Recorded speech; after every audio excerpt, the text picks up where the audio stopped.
سلام أما العالم تركبوا إرتراين تقارن حواتي كميك أنيكم لما أنتي كزاربوا دليل زلخو أب هنتات معسكر هنتات زبهال بوتاناي تقراي بتأمير زرقف زلو هزب تقراي يخزارب دلي بقى بتعمي يحزنكاتي فيديوهات فيسبوك زرقه بتعم لبخا سبركا حنت فيديو مسرعة عينو خابك أبعلو جرب ربي بالمالتيو كاليت فيديو كمان كدق ما يتخيلنيها أتوم تيك توكرات نبعلم دنبرا بحانت هجرينا نبر زلنا يزبل بلخا بتقاب تشندحهم ترقي بزخا بتميت كرقف نحنتي معلت زبالعو سيئنو هزب تقراي يموتالو بتعمي يزقرمكا قن اتي ناي زحقو سكاتي تكنولوجيس اتي انترنت عبد الله كخير كاسي إلكا بوست تقولوا مخالو دس بلا كمالتهم تيك توكرات يوتيوبرات من سيات حواتنا دس بلا نفعات بقى اغزابير يبارككم اغزابير بركهم يصنعيوكم غيركم حزبهم كتغيلوا ايو شاب ايرتراهم زحلينا ازرغم هقدف عطينا زلو كمز بخا هاليو انترنت اكسس بخا هاليو حزبنا مسترد انيرو بقى حدا غزي يقن بقى نزني تግራይ ርኤ ነዚ ሽግርና ህዝቦም ከውጽ ወኽሪ ይኸልኹ ንህዝቢ ኤርትራ ይዝክር ማለት እዩ ኢንተርኔት ዝህሎና ከምዚ ገይሮም ሕዋትና መርኣይ ወነት ሽግርነት ድኽነት ነቲ ኣቦስዋኣት ኣደሱ ብድኽነት ዝሓልፎ ዘሎ ዝሕግዞ ሲኢኑ ኣብ ደገ ዝተሰደ ውላድ ዘይብሉ ከምዚ ገይሮም ከርእዩና እሞ ሽዑ ክንሕግዞም ደስ ምበለኒ ግን ህግደፍ ጨካኒ ቀደም ዓፂዎ ኢንተርኔት ዝበሃል የብልና ናብ ኤርትራ ምክንያቱ ከይሓልፈሉ ህዝቢ ኤርትራ ከይሕገዝ ባዕሉ ጮቂኑ ክሕዞ እቲ ድኽነት ናይ ህዝቢ ኤርትራ ደገ ከይወፅእ ፅቡቕ እዩ ዘሎ ክብል ኢሉ ዓፂዎ ህግደፍ ፅቡቕ እዩ ዘሎ እንዳሞተ ህዝብና ፅቡቕ እዩ ዘሎ ክብል ኢሉ ዝጨካን ስርዓት ህግደፍ ማለት እዩ እዚ ናይ ትግራይ ደስ ብለካ ከምዚ ብምባሎም ዝሕግዝ ክሕግዝ እዩ ዝድንግፅ ክድንግፅ እዩ ዝበኪ ክበኪ እዩ ከከም ሕሉን ወዲ ሰብ ክገብር ማለት እዩ ንፋዓቶም ቲክቶከርስ ደስ ብለካ ኣነ ኮነይቲ ኣቤል ደው ኢለሉ ኣለኹ ረኺበ ኣለኹ ንዕኡ ብናቱ ባዕቕመይ ክሕግዘ ማለት እዩ እስኹም ከዓ ኩላትኩም በቃ ኩሉ ኣብ መላእ ዓለም ደሎ ህዝቢ ኤርትራ ህዝቢ ትግራይ ሓግዝዎ ነዚ ህዝቢ ሕንፃፅ ከብድኻ ይበልዓካ በቃ ንሕና ብፅጋብ ተሸንዲሕና 15 ዓይነት ምግቢ እናቐረብናስ ነታ ተሓድር ትንፋስ ሲኢኑ ከምዚ ክመውት ክትሪኦ ኣደና ከመይ በቃ መግለፂ ኢኻ ትስእነሉ እዚ ከዓ ውድቀት ናይ መራሕቲ እዩ ህወሓት ንባዕሎም ወዲቖም ነቲ ህዝቢ ከዓ ወዲቖሞ ንባዕሎም ወዲቖም እዮም ዘለዉ ንባዕሎም ሰርቫይቭ እዮም ዝገብሩ ዘለዉ እምበርቲ ዝበልዑ ወሰትይዎ እኮ ይስእኑን እዮም መንግስቲ እንዲኦም ዝበልዑ ወሰትይዎ ኣይስእኑን እዮም ካፍታ ዘላቶም ምክፋል ዶ ደኣ ከይሂብዎ ንፅባሕ ጥምት ኣለዎ ከይትጎድሎም እምበር 3 ግዜ ትበልዕ እቶ ኮይንካ እታ ሓንቲ ገዲፍካ እታ ድራርካ ወላ ገዲፍካ ነቲ ቁርሱ ትህቦ ነቲ ዝደኸየ ዝብለና መፅሓፍ ቅዱስ ኣካፍል እዩ ዝብለና ንሕና ከም ክርስቲያን ኣካፍሉ እዚኡ በዚ እንተጌርኩም እየ ኣነ ዝሕጎስ እዩ ዝብለና እግዚኣብሔር ነቲ ጠሜየ ዘብላዕኹም ንፀሚየ ዘስተኹምኒ ዓሪቐ ዝኸደንኩምኒ ሓደ ቢኬር ማይ ቀዲሕኩም ዘስተኹምኒ እዚኦም ይኹም ደቀ መዛሙርተ የለና እግዚኣብሔር በቃ እዚኣ ኣበይ ርኢናካ ዳ ክንከድነካ ኣበይ ርኢናካ ዓሪቕካ ክንከድነካ ኣበይ ርኢናካ ጠሚኻ ክንቅልበካ ክንካፍለካ ተይልኩምኒ ነቶም ምሳኹም ዘለዉ ኣሕዋትኩም ከምኡ ግበሩሎም እዩ ዝብለና እዚኣ እያ ተሓቂ ናይ ሕልና ዓግበት ውሽጥኻ ደስ ዝብለካ ክትሓጋገዝ ከለኻ እዩ ስለዚ ደስ ዝብለካ እቶም ቲክቶከራት ብጣዕሚ ኣምላኽ ይባርኽኩም በዓል ኣቤል ንእሽተይ ደስ ዝብሉኻ በቃ በዓል ኣዶናይ ከይዶም ኣለዉ ደስ ዝብሉኻ ንፋዓት ግን እዚ ሲ መፍትሕ ድዩ ኦኬ ቲክቶከራት ዩቱበራት ከይዶም እስከ ንክልተ ወርሒ 3 ወርሒ እስከ ቆላ ንበለን ሰርቫይቭ ዝገብር ኣዋፂኦም ዲ ቻሌንጅ ገይሮም ድዮም በተን ዘለዎም ሂቦም ድዮም እስከ የፅንሕዎ መጻኢኸ እንታይ ክኸውን እንታይ እዩ ክገብርቲ ህዝቢ ዲያስ ከምዚ ኣልካስ ካብ ውድብ ሕብራት ሃገራት እቲ መግቢ ተዘይከይድዎ ሲ እቲ መንግስቲ ትግራይ ወፂኡ ኢሉ መግቢ ተዘይሰዲድሎም በዚአን ናይ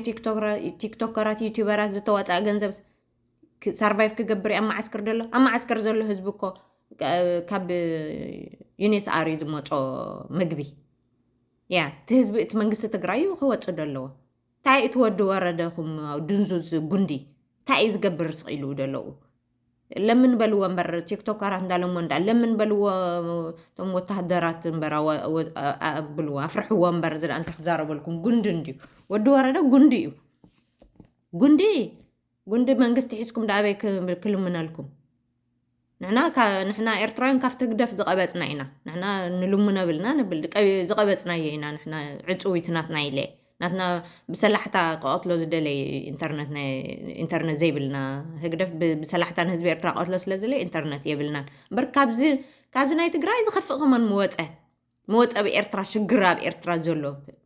أب إرترا زولو شقر صحاب ناي تقراي ولا زخف مرأنا وش تقزا بسلحتا تموت على إرتراوي معناتو من قدحو كرئنا دا عنا دا يبلنا إنترنت عجو زولو هقدفوكو بقى تكفى ناي هزبي إرترا كيوتصو بتقميت أو كودأنا بسلحتا إنا نحنا إرترا إنه موت تقارس نارا أناكم كمان ثم تعلم دار أيولكم تقدحو فيديو تقدحو نانا قم بسلحتا هزبي إرترا زتقفى نزيت الديفرنس مغنياتو كفو إساس كفو تقباراتو يا بسلحتا يزقت لنا نعنا حجي انتي قبل دالي كم زي الكاس قاع معاتيو مفتحي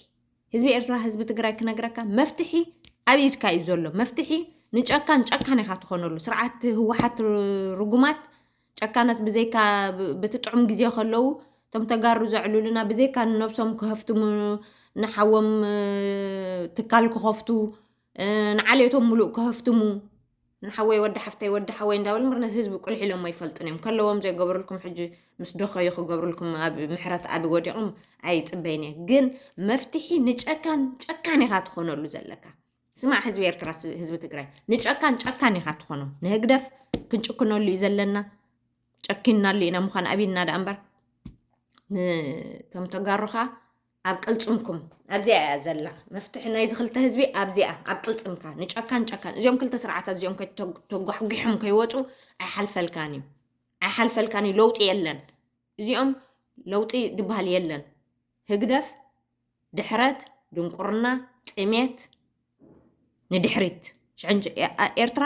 ኣስመራ 1984 ትመስል ኢሎም يوتيوبرات زاتو تعدو ولا هندوين جلس زي اسمرا 1984 تمثل لهمنا 1984 علم سخميني راسك ماجن حسوتهم شو جنوركم كمينيرا مرة دحيرا لا مالتيو زي زوم كل التسرعات زيهم حزب إرترا حزب تجراي اسخات العل توم تجراي توم هزبي تግራይ ስምረዶ ገለዶ በዓል ጌታቸው ጋውና ዝመስረትዎ ምጸላኢኹም ኣብ ኮይኖም ክሒዞም ክጭፍጭፍኹም ይሓስቡ ምጨፍጫፍ ኮንካ ማይቶን ኢና ህዝብካ ምስ ጆኖሳይድ ዘካየደልካ ኣብሲ ኮንካስ ክትኣቱን ንትግራይ በዚያናታይ ኣይኮንኒ ዝብል ባዕልኻ ካፍቲ ውሽጢ ተለዓል ህዝቢ ትግራይ ካፍቲ ውሽጢ ህዝቢ ኤርትራ ድማ እቲ ሲትዌሽን ግን ይፋላለይ ሕጂ ዝርድአን ዘሎ ናይ ህዝቢ ትግራይ ናይ ህዝቢ ኤርትራ ይፋላለይ እቲ ሲትዌሽን ኣይኖ ሕጂ ኣብ ትግራይ ተዝኸፍአሉ ሰርቫይቭ ንባዕሎም ህወሓት ዘይገበሩ ክቁልሕ ክብልኹም ኢለ ኣይሓስብኒ ማለት እዩ ኣብ ኤርትራ ዘለኻ ህዝቢ ድማ ባዕልኻ ተለዓል ብግንባር ከፊቶም ምስ ኣቢ ንህዝቢ ትግራይ ዝጨፍጨፈ ሲ ምስ ኣቢ ኮይኖም ኤርትራ ካቱስ نهزبو زي حفر أبي نهزبي إرترا كحفرة هو كم زبهال زي الله أبس نهزبي تقرأي كشوف زي حفرة نهزبو يتوبع وين زتوع تجارو أبي وش تقابل عجا وش يتوبع أزولو بتي هاجر كوينم كسب زي تفلي أبي يتوبع أمزولو زي حفرة نعنا إرتراويان كجدفنا أبس كجدفنا كشوف هم زنا هزبي تقرأي كافت الدحرات ناي هقدفتي ندحريت كمل سنة ياهم تحسبوا دول جنبار يكونوني جنبار فرسيو ولا حد يزرق فاكم يلا مستشفى أفيها هون كان هزب خيتات ونخا أنا جن هزبي إرترا بعلخا تلعال هزبي إرترا بعلخا أفتس مرات تبجس يا بالرئيس خاتم أفتس مرات زلخ هزبي كتموتي خا بتانك خطتحني خا خطوكوسل كأيو كولعو خايم كشوف خايم كأسرو خايم يا إذا زلّي كقد فخاي كونن كقد جن زمررم مرحت علويم زمررم لو تيجي سأنا متأمن سينهم كعلويم أفتز بإرتراخا زيهم كأخذوا قفهم قليل كدوا قفهم يا ولا نتيز بسات لايت كنا نتي سوري نت سراويتنا مس هز بخاهم ክንብለልካ ንኽእልና ትበሃል ይኸውን ኩሉ ግዜ ይበሃለልካ እዩ ለውጢ ግን ነዚ ጥሜት እዚ ነዚ ድሕረት እዚ ነዚ ድንቁርና እዚ ነዚ ዓፂካ ደሎ ክልተ መራሕቲ እዚኦም ህወሓትን ህግደፍን ብዘይካ ብፅፍርካ ብዘይካ ብቕልፅምካ ህዝቢ ኤርትራን ህዝቢ ትግራይን ለውጢ ከተምፅእ ኢልካ ኣይሕሰብኒ ብቕልፅምካ እያ ትመፅታ ለውጢ ካብ ውሽጢ እዩ ክመፅእ ዘለዎ ካብ ውሽጢ ዓዲ እንተተበጊሱ ብደገ ዘሎ ብዲያስፖራ ዘሎ ህዝብኩም ከዓ ይሕግዘኩም ብፋይናንስ ይሕግዘኩም ቀንዲ ብፋይናንስ ይሕግዘኩም ብሞራል ይሕግዘኩም ዳሲ ንሕና ኣብ ስደት ክንበሊ ማለት እቲ ህዝቢ ካስ ካብ ደቁ ጥራይ ክፅበብሉን ዋ ባዕልኩም ተላዓሉ እቶም ህዝቢ እንታይ ብጥሜት ትሞቱ ዶ የለኹምን ብጥሜት ሞቱ ከሎ ዓብ ሰብ ደክመውት ሓሽ ንእሽተይ ኩሉ ግዜ ካብ ደቅኻ ጥራይካ ለውጢ ትፀበታ ህዝቢ ባዕልካ ተላዓል ባዕልካ ካብቲ ውሽጢ ተላዓል ብፋይናንስ ከዓ ሕግዘካ ኣብ ደገ ዘሎ ህዝብኻ ማለት እዩ ኣነ ከምዚ ኮይኑ ይስማዓኒ ለውጢ ካብ ውሽጢ ዓዲ ክብገስ ኣለዎ ሆ ተይሉ በዚ ዘሎ ካብ ቀረባ ረሳናት እንዲና በዚ ኣብ ቀረባ ኣለና ኣብ ቀረባ ኣነ ከምኡ ኮይኑ ይስማዓኒ እዚ ግን ኩሉ ግዜ ጥሜት ኩሉ ግዜ ድሕረት ኩሉ ግዜ ብኽያት ኩሉ ግዜ ንብዓት ብደገ ዘሎ ይጣዓሞ ብውሽጢ ዘሎ ይጣዓሞ ያ ብውሽጢ ዘሎ ህዝቢ ክብገስ ኣለዎ እዚኣ ናተይ ኮይና ትስማዓኒ ብከምዚ ተዘይመፅኡ ስምረት ተመስረትካ ወላ ግንባር ተመስረትካ የለን ለውጢ የለን ሽም ጥራይ ኮይኑ ዝተረፍ ዘሎ የለን ኣይከውንኒ ከዓ ዘይከውን ኣይከውንን ኣታ ህዝቢ ባዕልኻ ካብ ድኽነት ክትወፅእ እንታይ ድበሃል ብርቱዕ ሕማም ስኻ ሞት ናይ ሓልፍ ብጥሜት እንዳረገፍካ ሞ ንመንግስቲ እንታኻ ክትፈርሓሉ ያ ህዝቢ ኤርትራ ህዝቢ ትግራይ ንሕና ስለዝተዓፀና ጥራይና ህዝቢ ኤርትራ ተዓፅዩ ስለ ዘሎ እምበር ብጥሜት ረግፍ ኣሎ እኮ ብዙሕ ሰብ እኮ ይመውት ኣሎ እዩ በስመራ ኣብ ኤርትራ እኮ ይመውት ኣሎ እኮ እዩ ኣብ ደገ ዘይብሉ ዝረድእ ይመውት ኣሎ ገዛ ክራይ ዝኸፍለሉ የለ ናይ ኤሌክትሪክ ዝኸፍለሉ የለ ናይ ቀለቡ የለ ዝነቐዘ ወዲ ዓከር ናሃበ እንዲቀደም ቀቲልዎ ዝርጉም ህግደፍ ስለዚ ኣነ ተጋሩ ኤርትራውያን ኣሕዋተይ ካብ ጥሜት ካብ ድሕረት ካብ ድንቁርና ካብ ስቃይ ካብ ንብዓት ካብ ልብኻ ምስባር ንክንወፅእ እቲ ብውሽጢ ዓዲ ዘሎ ህዝቢ ብኡ ኢንካሬጅ ንግበሮ ነዚ ኣብ ሕንፃ ተረኺቡ ዘሎ ብህፁፅ ዘድልዮ ከዓ ኩሉ ኤርትራዊ ይኹን ትግራዋይ ይኹን ወይ ክንብለሉ ነዚ ህዝቢ ፅቡቅ እዩ በብዓቕምና ማለት እዩ ብገንዘብ ዝድግፍ ብገንዘብ በቃ ብኩሉ ቲክቶከር ዩቲዩበር ሰብ ፀጋ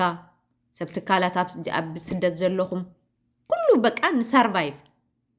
ንሕጂ ማለት እዩ ግን እቲ